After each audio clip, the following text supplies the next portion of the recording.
மீன ராசி எப்படி இருக்கும்? மீன் மாதிரி துள்ளுவாங்களா இல்ல மெரினா பீச்ல வறுத்த மாதிரி வறுத்துருவாங்களா? நீங்க சொல்லுங்க. மீன ராசி நேயர்களே, சட்டி இருந்தா சட்டி பத்தாது, பணம் கூட்டு கொட்ட போகுது. மீனராசிக்கு திறமைகள் அதிகம், ஆனா சேர்க்க தான் சரியில்லை. உறவுகள் மீனராசியா இருந்தா இந்த பதிவை ஷேர் பண்ணுங்க. மீனராசிக்காரங்க இப்ப நிறைய குழப்பத்தோடையும் தடுமாற்றங்களோடையும் இருப்பாங்க.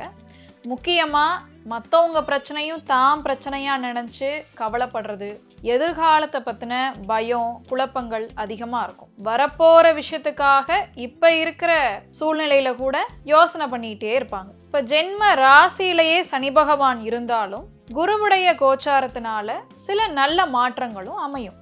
அதுல திடீர் திருமணம், குழந்தை பாக்கியம், கடன் வாங்கி கூட இடம் வாங்குறது, வீடு கட்டுறது, இந்த மாதிரி நல்ல யோக பலன்கள் அமையும். புதனுடைய பாதக நிலையினால படிக்கக்கூடிய மாணவர்கள் சேர்க்கைகள்ல கவனமா இருக்கணும். கவன சிதறல்களுக்கு வாய்ப்புகள் அதிகம் உண்டு. இப்ப இந்த நேரத்துல உத்தியோகத்துல இருக்கிறவங்க, உயர் பதவிகள்ல இருக்கிறவங்கனால நிறைய சங்கடங்களுக்கு ஆளாவாங்க.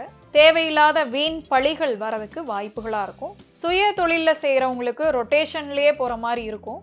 அது போக இரும்பு சார்ந்த துறைகள்ல இருக்கிறவங்க, மருத்துவ துறையில இருக்கிறவங்க, இவங்களுக்கு தொழில் சார்ந்த வாய்ப்புகள், மதிப்பு மரியாதை கூடக்கூடிய வாய்ப்புகள் அமையும். அரசு சார்ந்த துறைகள்ல இருக்கிறவங்களுக்கு ஆன்மீக சுற்றுலாக்கள், புது உறவுகள் இதெல்லாமே அமையும். காதல் அமைப்புல இருக்கிற மீனராசிக்காரங்க சற்றே எதிர்பார்க்காத சூழ்நிலைகள்னால பாதிப்படையலாம். அடிக்கடி உடல் ரீதியான பாதிப்புகள், மன ரீதியான குழப்பங்கள் எந்த ஒரு விஷயத்தையும் முழுமையா செஞ்சு முடிக்க விடாது.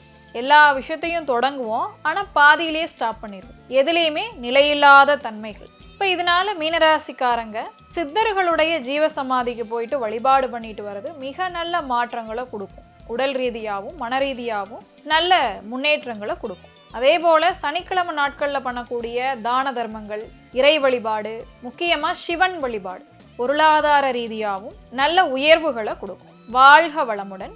வணக்கம்.